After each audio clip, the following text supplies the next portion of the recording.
This is the boxing district. This is why going out on your shield means going out on a stretcher. So I want to talk a bit about the recent British, European and Commonwealth heavyweight title fight between top young heavyweight prospect Daniel Dubois and Olympic silver medalist Joyce, which Joyce won by a 10th round knockout. The finish sparked a lot of discussion in the boxing community about whether Dubois quit, what it means for a fighter to quit, and whether fighters should go out on their shield. Dubois' left eye started to take damage in the second round, and by the 10th it was swollen shut, where one hard jab from Joyce caused Dubois to take a knee and the ref counted him out for 10. Lots of people, both fighters and non-fighters, have claimed that Dubois quit the fight by taking a knee. Dubois certainly seemed to be fully conscious and seemed to actively choose to go down on one knee after taking the shot from Joyce, rather than be knocked unconscious. But is that quitting in the context of a broken orbital bone and nerve damage? If Joyce had been landing body shots against Dubois since the second round and one in the 10th had caused Dubois to fall and not get up, would that still have been Dubois quitting? Dubois was too hurt to continue, and therefore didn't. That doesn't sound like quitting to me. If the pain of damage to the body can cause you to be knocked out and it's not quitting, then surely the same can be applied for damage to the eye. Whether or not Dubois actually quit, I think it's a bit of a moot point. Some people will think he did and others won't, and I actually think that's a big part of the problem with the discussion around fighters quitting. There's always debate around whether a fighter quit. Hell, some people think only other fighters can decide that. I believe some people try to judge a fighter to have quit when they are not forced out of the ring by external factors, those factors being the decision of the referee or doctor, or not having the level of consciousness to beat the count. But it's just never that simple. This definition leaves a hell of a lot of grey area, and I think it's notable that no one has ever actually defined exactly what constitutes a boxer quitting. Are all injury-based withdrawals examples of quitting? I think the vast majority of people would answer no to that question, but then where's the line? I think the main problem with what people call quitting is that it relies on speculation about the mental state of the fighter, something which by definition only they know. And I just think, fundamentally, speculation about fighters quitting is quite pointless and doesn't have much purpose. I don't think the term has a clear definition, and I don't think you can ever actually know if a fighter has quit. There's this idea that's bandied around when a fighter is accused of having quit, that this shows some tragic character flaw that will haunt them for the rest of their career, and that any time they face adversity in fights in future, they'll give up rather than fight through it. I don't believe this at all, and to be honest, I think it's demonstrably untrue. Firstly, and at a most basic level, all boxing is hard. Fighting is physically and mentally painful, and anyone who does it, especially at some of the highest levels of the sport like Daniel Dubois, clearly isn't someone who gives up when things get tough. Secondly, I think this ignores how context-dependent someone choosing to stop a fight is, and how it's wrong to assume it's some kind of transferable trait. Let's talk about Roberto Duran. Think of all the hard, grueling fights he had both before and after his second bout with Sugar Ray Leonard, famous for Duran seeming to quit. Or Vitaly Klitschko, who didn't answer the bell for the 10th round of his fight against Chris Bird because of a torn rotator cuff, and HBO commentator Larry Merchant saying he doesn't have the mentality of a champion.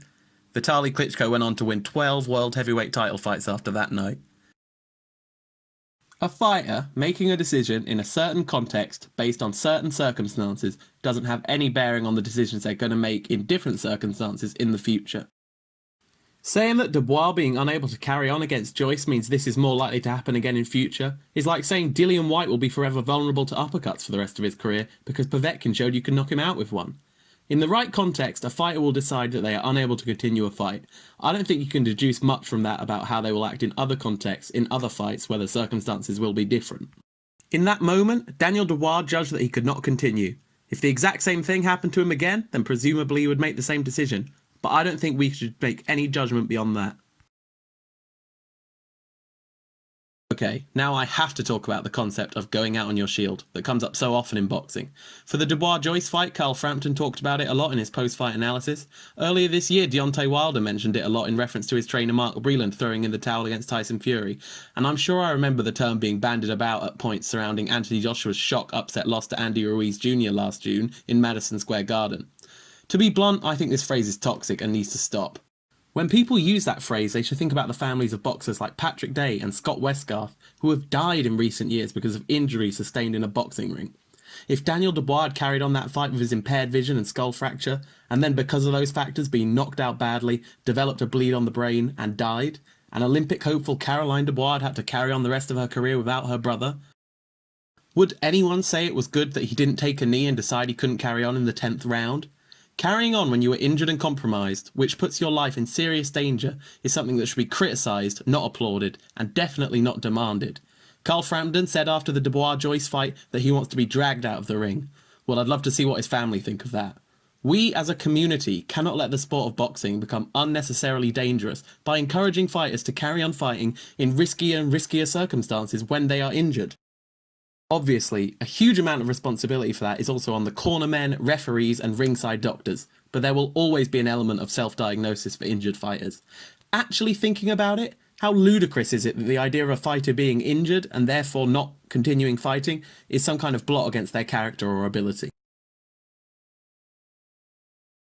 Dubois doing what he did may have been better for his career in the long run also, as he might have stopped himself from recurring eye problems that could have totally ruined the rest of his career. You only need to look at 2012 Olympic bronze medalist Anthony Ogogo for an example of that. Dubois is still only 23 years old. Losing to Joyce was a setback. Losing his vision would be the end. Former WBO middleweight champion and current trainer of Tyson Fury, Andy Lee, rightfully made the comparison to the sport and culture of mixed martial arts, especially around fighters tapping out in that sport, which is a pretty similar decision to the one Dubois made. It is a fighter admitting to their opponent, "You have put me into a position where I need the fight to stop," which is exactly what Dubois did against Joyce last month. And fighters in MMA are rightly not criticised for it at all, and neither is their determination or strength of character called into question as a result either. So, do you agree with what we've said in this video, or think we're talking rubbish? Did Dubois quit? What is quitting? And should fighters go out on their shield?